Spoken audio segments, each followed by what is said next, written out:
Today we will talk about really the relations between China and Pakistan and how they are falling out. Chinese engineers and workers, remember, have abandoned the 969 megawatt Neelum-Jhelum hydroelectric project following protests over a dam being built on the river in Pakistan-occupied Kashmir. The project, which was closed since July this year due to the persistent shortage of fuel and electricity in Pakistan, has been dumped by the Chinese firms who were working to repair parts of the dam. Following the grinding of the power plant in July, the project's contractor, that is a Chinese company, agreed to repair and restore the tunnel without official agreement. The company said the entire restoration process would take at least 6 months, during which the plant would remain closed. It sought 120 million Pakistani rupees from Neelum-Jhelum Hydro Power Corporation as interest-free financial assistance for the job. However, fearing threats from local residents, the Chinese stopped working at the plant.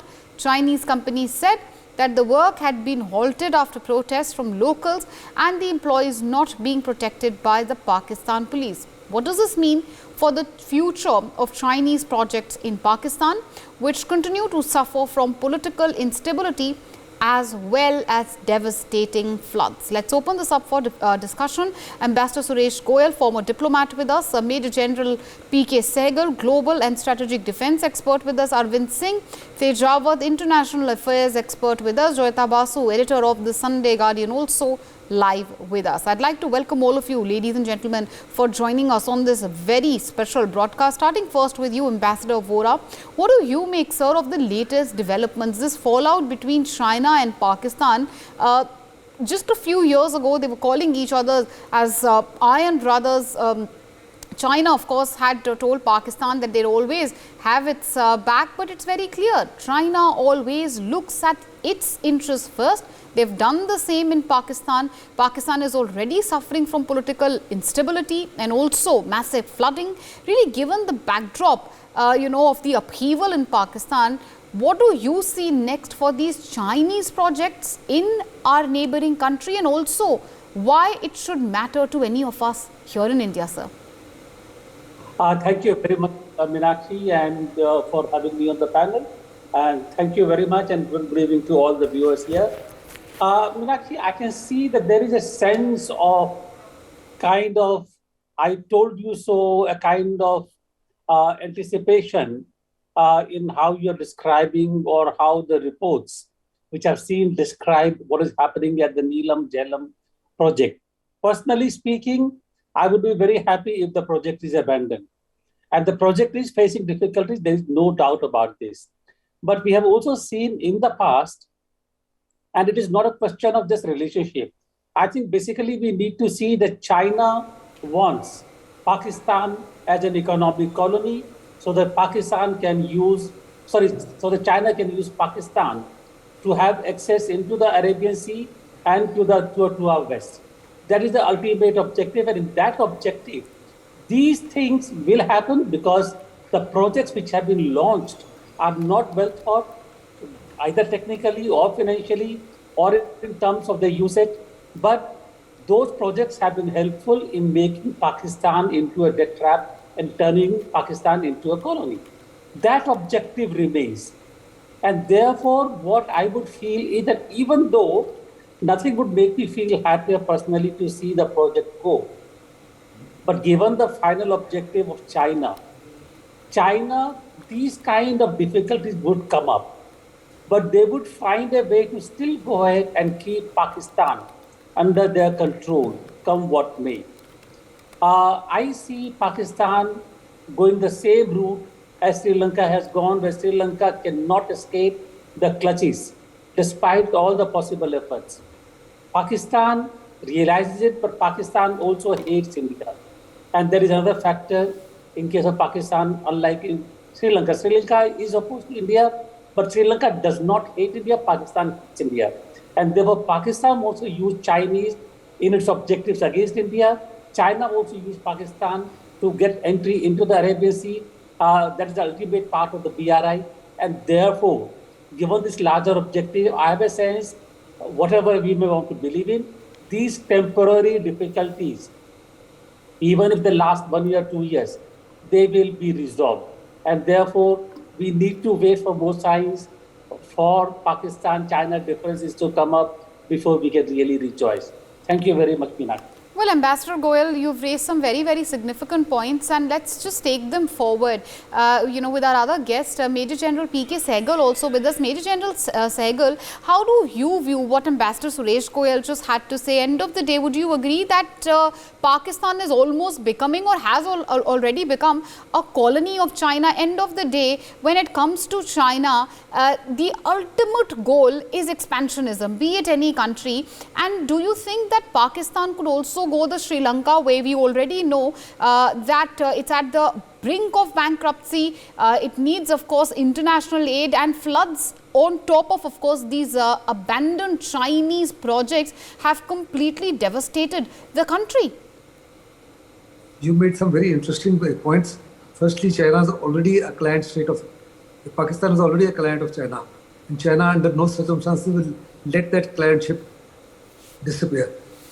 This notwithstanding, the people of Pakistan are in a position today to ensure that the governments, present government and the future governments, take China very, very seriously and abandon the relationship, because it's not in Pakistan's interest to continue to rely on China in totality, because China will backstab them, and they've already started backstabbing them. China knows that Pakistani's economy is in absolute doldrums. It is almost identical to Sri Lanka. Hopefully there may be certain bailouts by the Middle Eastern countries. As far as the IMF is concerned, it's just given them $1.1 billion, which is a peanuts in the present situation. Pakistan, due to these floods, almost millions of hectares of crops have been lost. As per Pakistan, they suffered a loss of about $30 billion. As per the United Nations, they suffered a loss of about $18 billion. Almost 6,600 kilometers of various highways that were made by China have suffered huge damage. 269 bridges, some of them constructed by China, have disappeared. Under these circumstances, China definitely knows that Pakistan will be in no position whatsoever to repay their debts. Hence, China is saying that there is corruption, there is mismanagement, there is lack of security, and for this reason, they will not be able to continue. Whereas Pakistan says, as far as China is concerned, they're using substandard material, there's poor supervision, there is lack of skills, and as far as they are concerned, it is the principal beneficiary of what is happening. They've now been beginning to realize is China and China alone. And there is no benefit whatsoever either to people of POK or to Baluchistan, where bulk of the projects are coming up. China is beginning to realize for itself that the BRI projects across the globe are failing. Countries in Southeast Asia, South Asia, as well as Africa are not in a position to pay. Some of them are saying that they cannot pay them immediately. They're asking for debt rescheduling. Countries in Africa are saying that they will not repay their loans at all. Yeah. Most of the think tanks in China are saying that this is almost a dead loss. This was a pet project of Xi Jinping, much against the advice of the think tanks then, but he being too strong, continued with this project. This is going to be a disaster for the Chinese economy in the coming days. Well, exactly. And it is beginning to impact the Chinese economy in a very major way. Chinese have almost given more than $1 trillion of loans to all the countries. Almost about 119 countries are involved. And they are not in a position to pay back their loans. And now that at this point of time, Chinese economy itself is in huge trouble, they are now worried about the success of these projects. And possibly they will have a relook, not only for Southeast Asia or South Asia, but the world over. Secondly, they've been totally exposed by the Western world by saying that there is no transparency. The international loans, etc., for such projects is half a percent to 2%, where the Chinese are charging 8%. Entire equipment is brought by the Chinese. Entire labor is brought by the Chinese. There is no participation of the local governments at all, except for the fact that they ask them to provide them all the benefits in terms of security for which they don't pay. And this is something that will now backfire on China in a very, very, very major way. And that's beginning to happen. And now that they've abandoned this project, there will be a marked deterioration of relations between China and Pakistan in the coming days. Well, exactly, sir, and there is no doubt that the BRI projects have started to lose their luster, not just in Pakistan, but world over. But Arvind Singh Tejawat, how do you view the protests also which are happening inside of Pakistan against this BRI project by China? Clearly a testament of pent-up public frustration and anger with China far as POK is concerned. Yes, you are right. Since I'm not expert of the technical issues, so I would love to speak about the people side, and I would like to raise the India concern. The first upon this project is running in Pak-occupied Kashmir. So at least if they are not getting a consent or any kind of permission from the Indian government, then at least the Pakistan and the Chinese government should care to take suggestions from the India side. Because this project, they claim that for the people of Azad Kashmir, in their language. So if it is for the people, then why the people are protesting? And there are some serious environmental issues. I will not go into the corruption issues, what the allegations is being made on such the kind of Neelum-Jhelum hydropower plants. And in other words, I would like to say that such kind of projects are the old-fashioned projects which has no reliability, because for the power generations, there are more the advanced and the technological plants which are related to the atomic energy and solar power. So they should think about, because if in case of earthquake, it may go the dangerous result for the people of Pak-occupied Kashmir.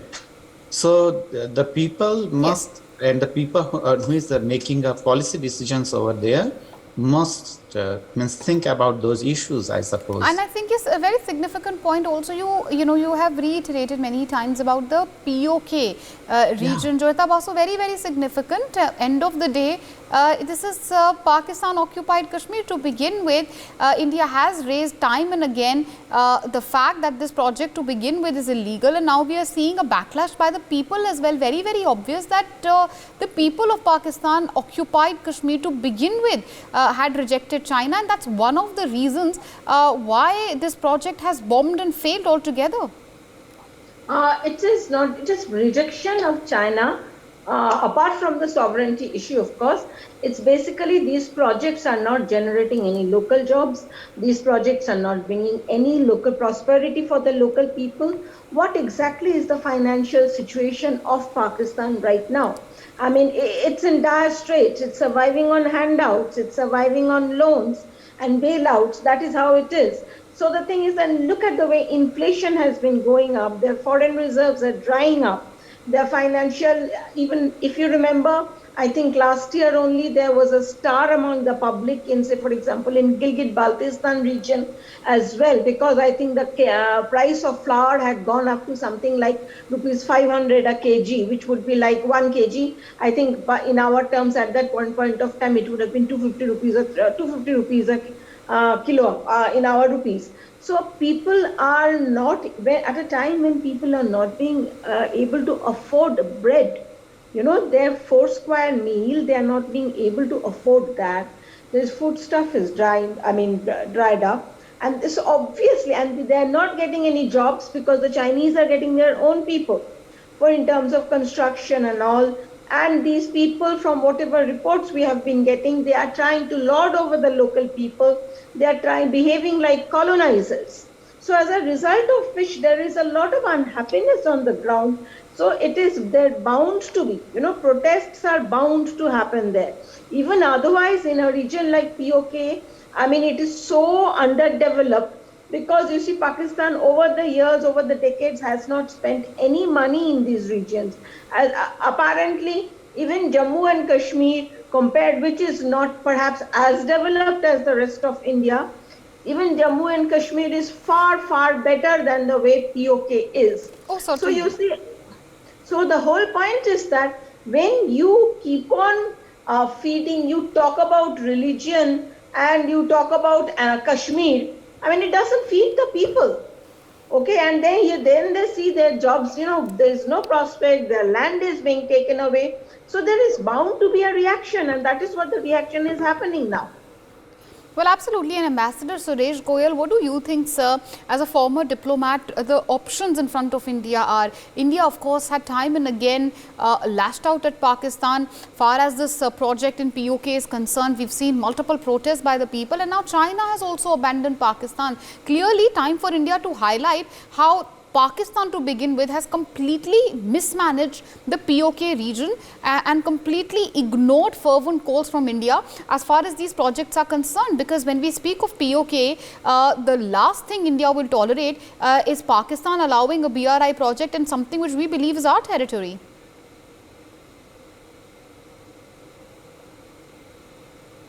Constructing projects through illegally occupied areas, technically it is correct. But I think we are limiting our vision when we just keep on talking about our objections on the basis of China conducting these projects in illegally occupied areas. Yeah. But the problem is that China is becoming a threat to India's security from the east and from the west. And Pakistan is being used by China in creating this threat to India. We don't talk about the threat. Godar port, China is building the Godar port not for ship navigation. China is building up the Godar port because that port will give access to Chinese submarines in the region. So therefore, first of all, we need to realize that the real threat of CPEC is not just construction through illegally occupied areas, but it is a threat to India's security, number one. Number two, Pakistan is something like you can't live with it and you can't leave it. Pakistan is a neighboring country which is unfortunately living on an incendiary pile. There is instability there.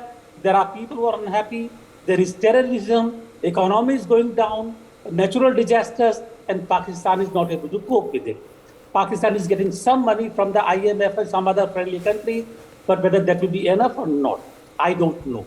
I think we all agree that Pakistan is going downhill constantly. Now, in that situation, do we let Pakistan sink or do we make sure of our security? I think we should let Pakistan be what it is. I don't think we can help Pakistan survive or we can do anything about Pakistan. What we are concerned about is our security on the western borders. We need to have our own security and make sure that instability in Pakistan does not percolate into our territory. Meenakshi. Well, certainly, no doubt about that. There is no point of anyone trying to help Pakistan. End of the day, you can take a horse to the pond, you can't force it to drink the water. But Major General Sehgal, this doesn't just show the failure of Pakistan, really the economic collapse of Pakistan, but also China as well, sir, doesn't it? End of the day, it shows that China is becoming more risk averse.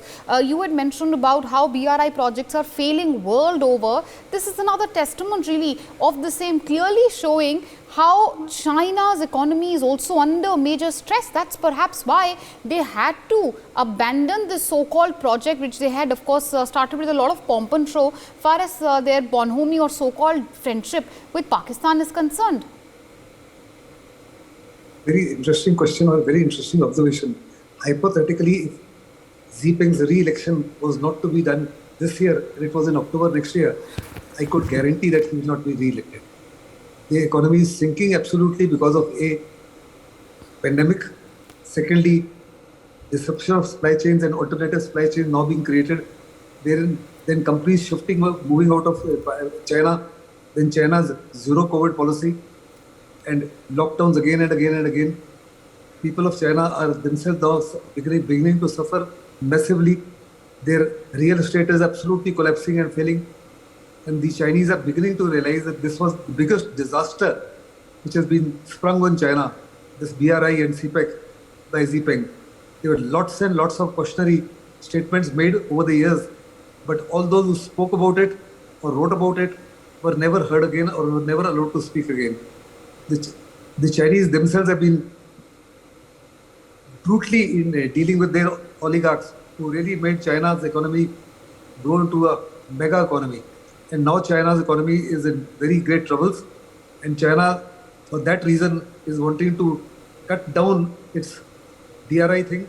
It wants to cut down CPEC, etc. It wants to cut down that maritime linkages, etc. that it wants to establish.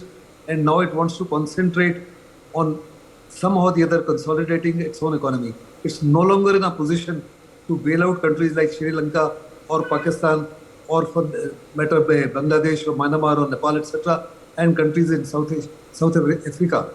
As I said, the countries in Africa as well as Latin America are refusing to pay back the loans.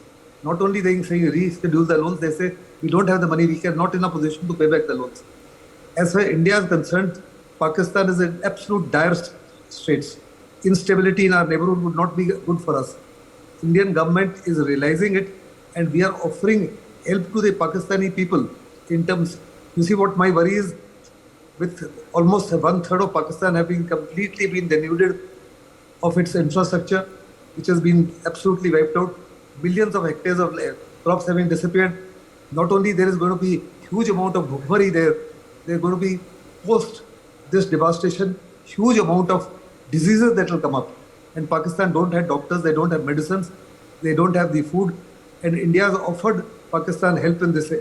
But unfortunately for India, the Pakistani government and the Pakistani dispensation at this point of time has not accepted India's help. But should they ask India to help them out on humanitarian grounds, India must do to them what we did to Sri Lanka or what we did to Afghanistan.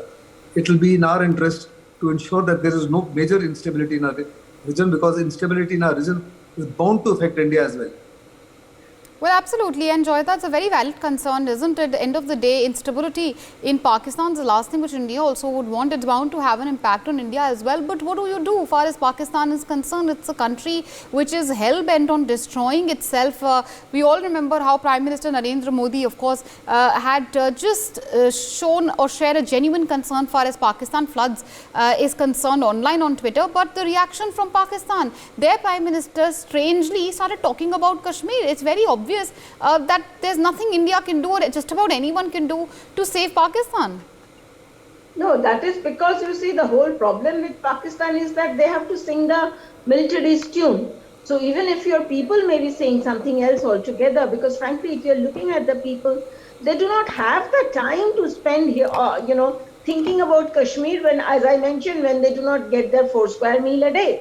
And that is becoming, and if you're looking at a country where 30% of its territory is underwater, 30 to 40%, think of it like this, what would happen to any country if 30% to 40% of its territory went underwater?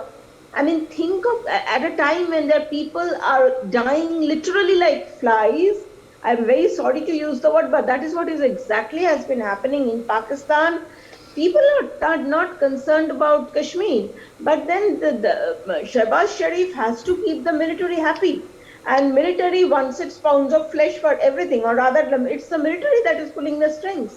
For all you know, the military sat and wrote that speech of his, that those bites, they have been told, that is what, come what may, if India is going to offer assistance, you are going to say, no, we are not going to take it. You have to solve Kashmir. You have to basically stand up for the Kashmiri cause. That is how they think they are going to appease their people. But people can be fooled once or twice. You cannot fool them all the time. And I think that is what the Pakistani generals and their leadership will also realize. If you ask me, they are doomed. That particular country is doomed. The way they are going about, they are not only suffering, and just because they want, they have decided that India will bleed with 1,000 cuts, and that is the policy that they are following. So in the meantime, what's happening is that, the whole thing has boomerang, that it is they themselves who are suffering. Look at where we were, the two countries together at the time of independence. We started with the same handicaps.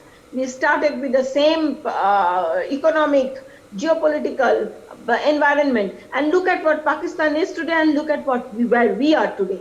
So Pakistan itself is proof of the failure of its India policy, of its own policy.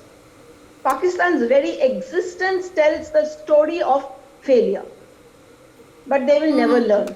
Right, and Arvind Singh Tejawat, as we close the debate, I'm sure, would you agree that this failure or the fact that China has pulled out of this project from Pakistan is a testament not really or not only to the financial stress which China is under which obviously they had to abandon this loss-making project, but also a clear indication of how Pakistan has literally failed as a state?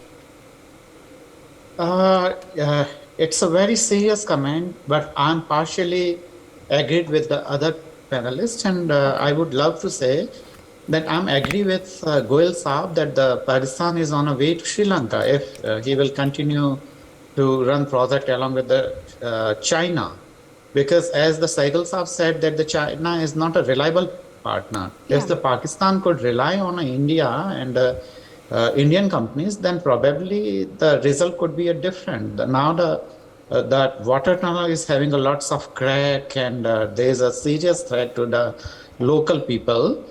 So I think it was not a good decision. What I interacted with the lots of diplomats and academicians and the last few decades, from last 7 decades, India and Pakistan, they are fighting without any reason.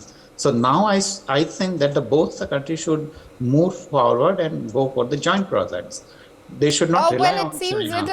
It seems very unlikely when it comes to Pakistan of any sort of bonhomie or coordination with them is concerned. But it's interesting to have varied points of views on the panel. Of course, as far as China is concerned, the fact that they have quit Pakistan, the fact that this major project, which was opened or inaugurated with a lot of pomp and show, China has abandoned it midway, is a very clear indication of not just the financial stress China is under. Far as the BRI is concerned, we all know how it's losing its luster all throughout the world, but also it's a testament to how Pakistan obviously has failed as a state. It's continuing to suffer from political instability. In fact, massive flooding has only added to Pakistan's woes. The idea of this discussion was not to relish over Pakistan's problems, but really to show how China is nobody's friends, and when it comes to our belligerent neighbors, looks like even they are not on the same page. End of the day, saving themselves, saving their economy,